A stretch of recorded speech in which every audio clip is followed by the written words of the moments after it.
อ๋อพี่น้อยเนาะเปิดคลิปเปิดภาพมาก็อยู่พี่น้อยเดินกว้างอยู่เทิงเนินเนาะบ่แม่นเดินไผเป็นเดินกองน้อง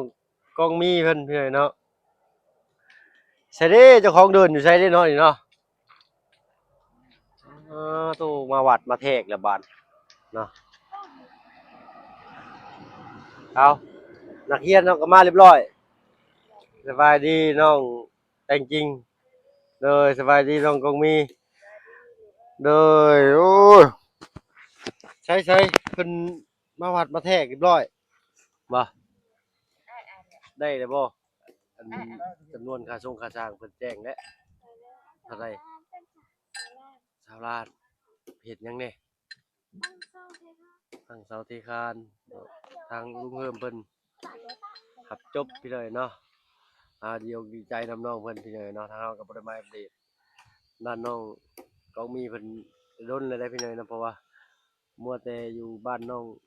ใจดีน้องเพิ่นก็ย่างมาอยู่บ่แม่นบ่น้องใจดีนะอ่าใช่นักเรียนทั้งสองอันมานี่ดูอันว่าเป็นอะไรคือว่าน้องใจดีคือยังบ่ทันมาฮะเราส่งแล้วปุ่มเราอ๋อเราส่งแล้วเนาะโอ้ยลงใจพี่เลยเนี่ยมีครูเขียนให้กันอืในครูเขียนให้บ่ใหญ่มันน่าเก็บมาให้ทำมีครูเขียนให้กันบ่ฮู้เด้อันเจ้าเมื่อเบิ่นใจแล้วก็จังซั่นแหล้วเนาะค่อยเป็นค่อยไปทุกสิ่งทุกอย่างเฮาบ่ฮู้ก็ต้องมีคนสอนแหละเนาะแต่ถ้าน้องชายบ่บัดนี้ แม่เราใจยังทันแล้ว สรุปเป็นยังน้องชายบัดนี้เนาะเอาลองเบิ่งพี่หน่อยเนาะโอ้สงสัยคือกันก็จะดีเลยฮักการเว้ากันจ้านี่สู้น้องชายบ่ได้พี่หน่อยเนาะ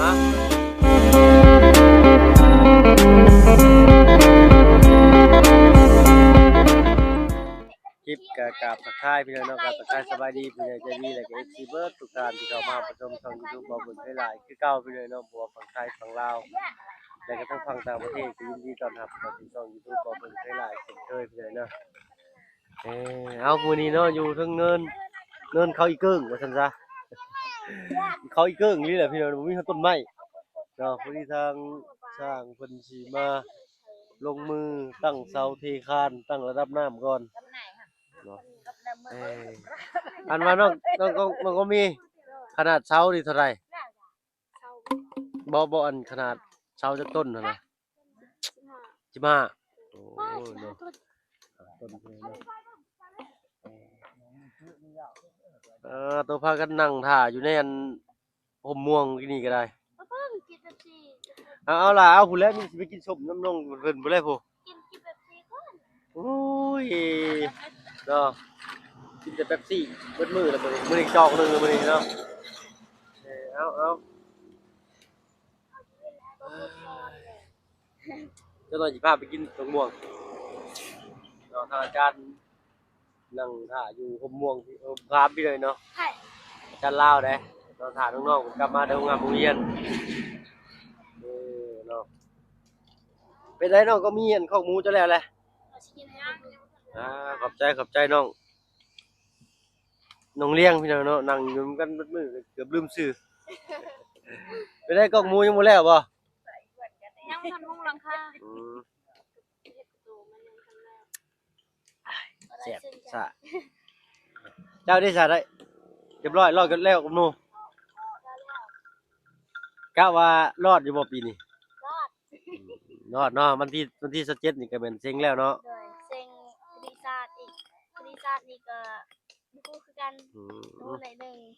บางทีมันก็คือลายบางทีก็ดึกน้อยเขาก็ยังไม่มั่นใจเลยเป็นตกวีซ่าหนึ่งใครแน่เป็นตกหลายวีซ่านี่บ่ได้เลยมีแต่คดีศาสตร์กับภาษาลาวกับสิ่งอย่างนี้เขาไม่เซ็งแล้วสิ่งแวดล้อมกับคุณสมบัติเขาไม่ได้เซ็งแล้วตอนนั้นมันง่ายตอนนั้นง่ายโพดเอาแต่ตัวยากอาจารย์กันเนาะเอาเจ้าเซ็งแล้วเดี๋ยวทาง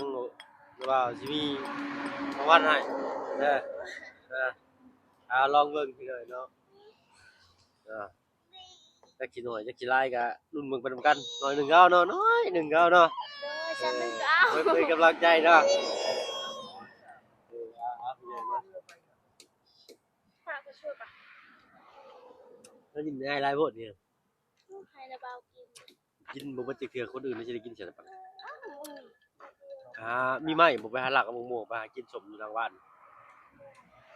นั่งกินส้มถาน้องใจดีเพิ่นล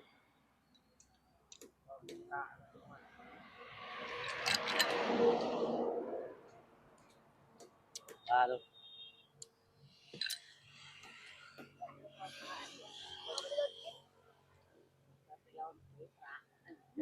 เอาไปเลยนะ25ต้นรุ่นเมืองนำกันไปเลยเนาะทางบ้านน้องเพิ่นเอาทางเฮาก็สิพุ่นแหละไปเบิ่งทางสร้างบ้านน้องใจดีก่อนพี่น้อยเนาะแล้วก็สิแวะไปกินส้มอันนั้นน้องเลี้ยงไปถ่ายอยู่พุ่นเด้อเด้อกินส้มเด้อเนาะโธ่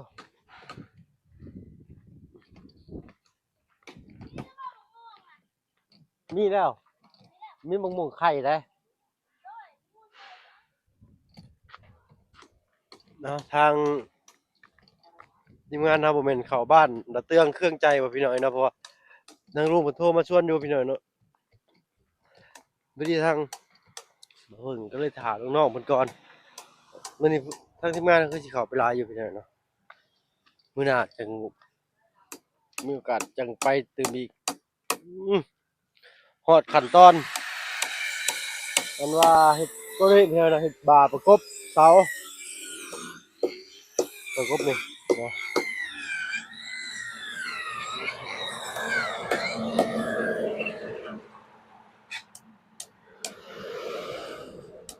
ตัวนี้นี่แม่นผิดพลาดบ่ได้เลยได้ตัวนี้ไม่นะถ้าผิดพลาดกินเพิ่นบ่คือเรียบร้อยเลยนี่ตัวนี้1แล้ว2แล้ว3 4 5แล้วข้างนั้นอีกพอดีแล้วพี่น้องบากเสามื้อนี้เนาะข้างบนกลางล่างเนาะบากแล้วหมดเลยโอ้โตไวขนาดเลยสร้างเฮา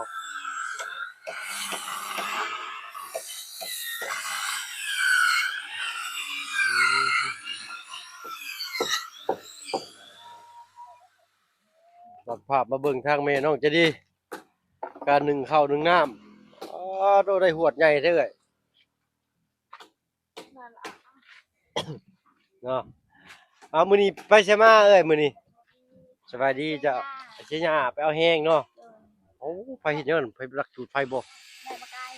อ๋อแม่น้องไก่ไปจูดให้อืม เฮ็ดน้ำเผาและบ่มีไห้ บ่มีให้ก็เลยเฮ็ดนำเพิ่น เด้อ ได้เนาะ พอน้ำเผาก็เลยเฮ็ดพอน้ำเผาก่อนบ่ได้และบ่มีไห้เลย เอาน้องลูกน้องจะดีสัญญาณไปพี่น้องไปเบิ่งพุทธพี่น้องเนาะไปเรื่อยๆคลิปนี้ เออใช่น้องจะดีไปใช่ไรน้องจริงๆไปใช่ไร ไปตัดกันเขาก่อน น้องจริง ก็คือว่าตัดเขาก่อนจะโล2โล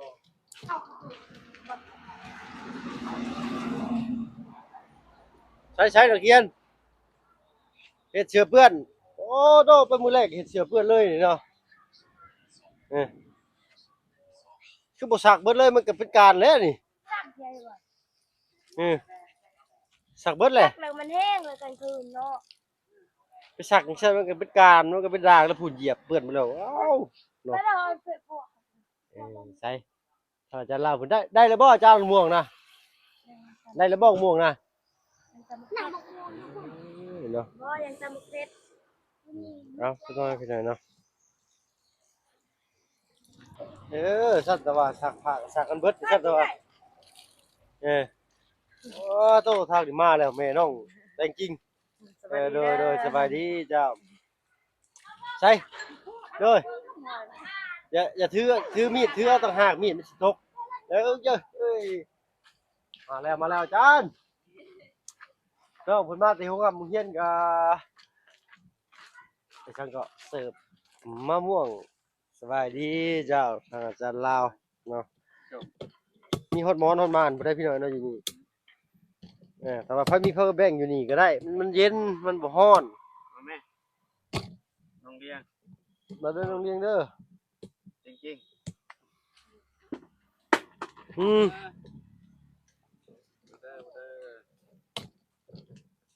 ตามกินจะบ่ขาด ม่วงอันนี้ซะเนาะมันบ่คิวบ่จ้ะ โอ้สิไปกินตามมาพี่น้อง มาได้อปรุงเด้อเนาะกับทักทายสบายดีเทื่อหนึงน้องเลี้ยงมาเบิ่งนี่จะบ่กินถ้าน้องใจดีพี่หน่อยเนาะผู้ใดทางน่ะเพิ่นตั้งเสาเด้ใครต่างเจ้า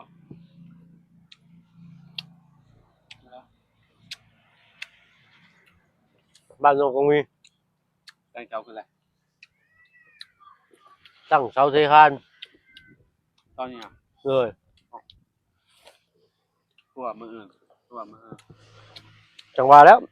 เพิ่นกำลังลงมือได้อฮะสงสัยเพิ่นเอาระดับน้ำแล้วตอนนี้ ถ้าอาจารย์เปิดสมทบมีสมทบบ่ทางนั้นเออทางลุงเพิ่มเพิ่นรับพี่น้องเนาะทางนั้นเนาะว่าทางเฮาก็สิไปอัปเดตเป็นระยะให้เบิ่งอยู่พี่น้องเนาะโดนๆเทื่อก็ว่ากันเนาะ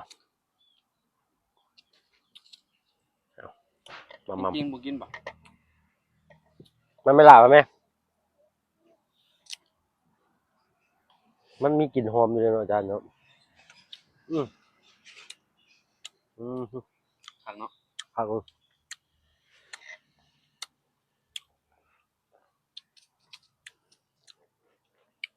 กินเก่งว่ะ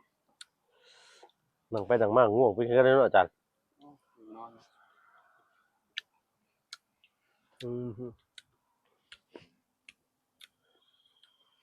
เรื่องสั่งแหละเดี๋ยวเรื่องสั่งยังไม่ประกันเหตุเข้าใจเลย เรื่องบากกินบากดินเช้าเนี่ยบากตะบกบตะลุ่ม ได้ประกอบเนาะ เลยอื่นแล้วก็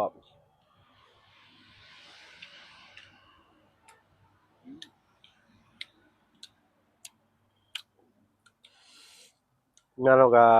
เหมือนเข้าไปอันบ้านละเตืองเครื่องใจบ่ได้บ่จัก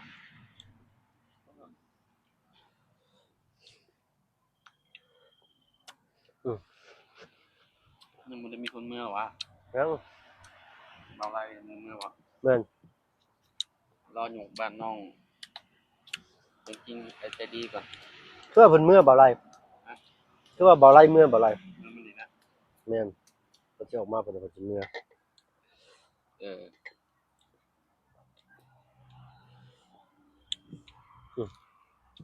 ตอนแรกขอกินมือเครื่องแล้วกินมือเปลี่ยนใจไหมเบิ่งเงินเขา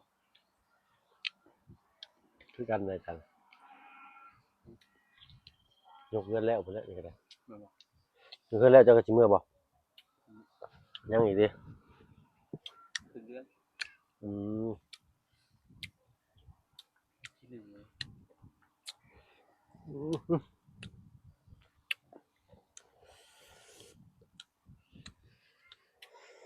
ให้ง่วงสวงตากระบาดพี่น้อยเนาะ อายุเป็นงัวเวียดบ่อย่างงัวเนาะ เลยมาพี่น้องเด้อพี่ส่งเมืองไข่เหมือนกัน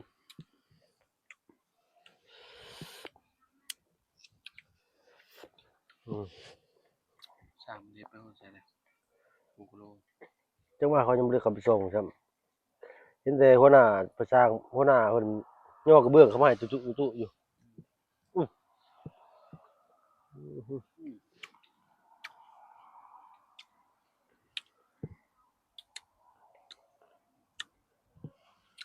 เรายังไม่ได้ซักเข่าเลยเนาะ ยังสักกระทั่งหยัง ใช่ครับ กำลังจูด มื้อนี้บ่ เออ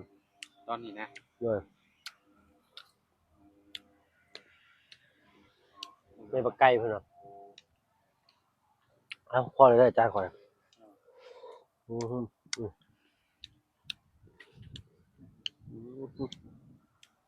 หน่วย 3 หน่วยเนาะ4 หน่วยเนาะ ได้ก่อนบัดนึง 2 คนกินเนาะ พอดีจังอือฮึ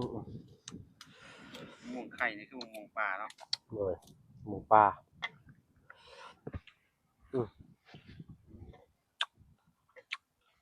อืมอะไรวะ พ่อ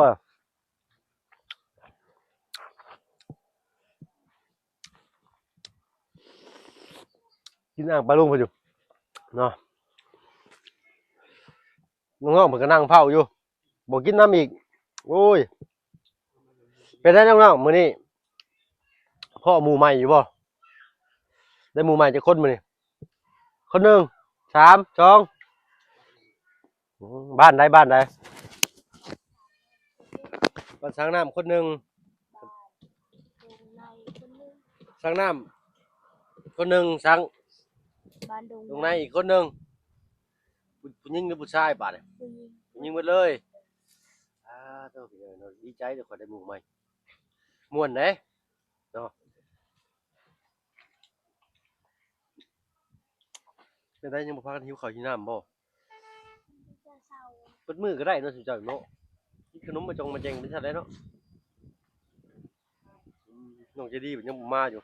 น้องชายเพิ่นไปเลยเนาะโรงเรียนนี่จะได้หมู่ใหม่จักคนมื้อนี้คนหนึ่ง หมู่เราน่ะเป็นหมู่เรานะเรารู้จักก่อนแล้วก่อนรู้จักกันหลังนะ อืมเจ้าก็เลยเป็นซองเนาะ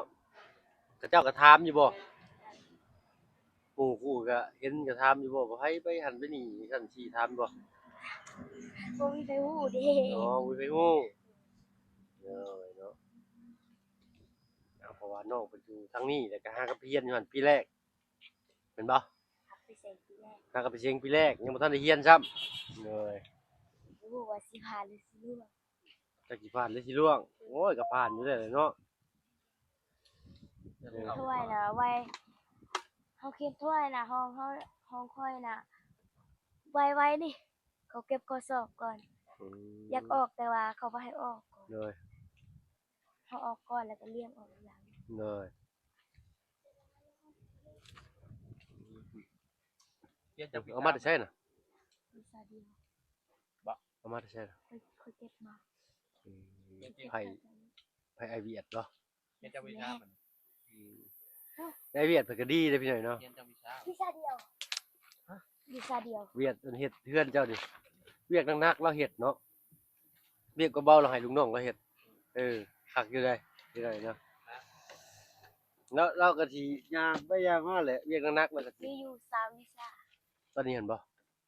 มื้ออื่น2นี่ สองมื้อนี้นึงเอามีแต่รอท่าน้องเจดีเพิ่นพี่น้อยเนาะรุ่นเบิ่งแล้วกัน แต่น้องเจดีนั่นแล้วผ่านแล้วพี่น้อยมันมีแต่ น้องชาย น้องไสจักสิแนวใด50-50บ่น้องไสนี่ก็ คือแบบถากันแบบไร คือน้องถ้ามาพร้อมน้องไสหั่นน่ะ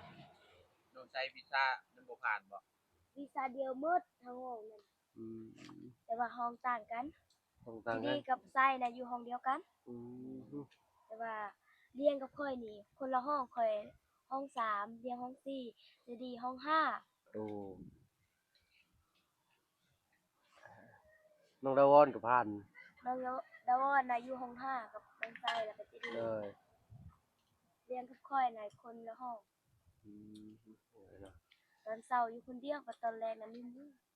อ้าวคือว่าจัง เอ้าค่อยแต่เช้าเขาอยู่คนเดียว นั่งโต๊ะเดียวคนเดียวตอนแรกมาแล้วมีคนมานั่งนำ โดยอ้าวมันถึกนัมเบอร์คนเด็ก เลยเนาะจะไปจอบเบิ่งอยู่พี่หน่อยเนาะจะเป็นอะไร ค่อยน่ะอยู่นำโต๊ะเลขโต๊ะ277 อืม ค่อยน่ะ 277 ด้วย มื้อแรงเด้ออาจารย์นะแม่ แล้วค่อยน่ะอยู่โต๊ะ 277 เลข265 265พี่หน่อยเนาะ มี มีคนไปเบิ่งอยู่บ่มีคนไปส่องเบิ่งบ่บ่มีบ่ได้คนสามัญชนธรรมดานี่นะเพิ่นได้ไปส่องเบิ่งอยู่บ่ คนบ่ให้สอบ เพิ่นบ่ ย่านรบกวนอะไร รบกวนนั่นนักเรียนเพิ่นเรียนพี่หน่อยเนาะแม่นแล้วพี่หน่อยตื่นแล้วเนาะเอาก็มีแต่รอรุ่นเบิ่งน้ำน้องจะดีอีกบาดนี้พี่หน่อยเนาะ มื้ออื่นเป็นวิชาแรกตอนเช้า อันนี้ตัวแรก อันนี้ภาษาลาว สลาวก่อนอื่นตอนเช้าเป็นเลขบาทนี่ ตอนแรกเป็นสิเงินล่อ แล้วก็จบ จบเลย สิ่งสองมือจบเลยพี่หน่อยเนาะอาจจะได้ก็สิสู้เป็นกำลังใจให้เบิดทุกคนนั่นแหละเนาะเอากระสันทางนาบาวไปก่อนพอๆกันคลิปหน้า คลิปนี้ลาน้องใจดีก่อนพี่น้อยเนาะไปแล้ว สบายดีไปน้องเลี้ยงไปแล้วสบายดีไปก่อนอาจารย์เลยแซ่บโอ้โหไปไวมาซาพี่น้อยเนาะเอาพวกคลิปหน้าคลิปนี้ไปแล้วพี่น้อยเนาะอยู่ดีมีแรงบันสุขชนสบายดีจ้ะ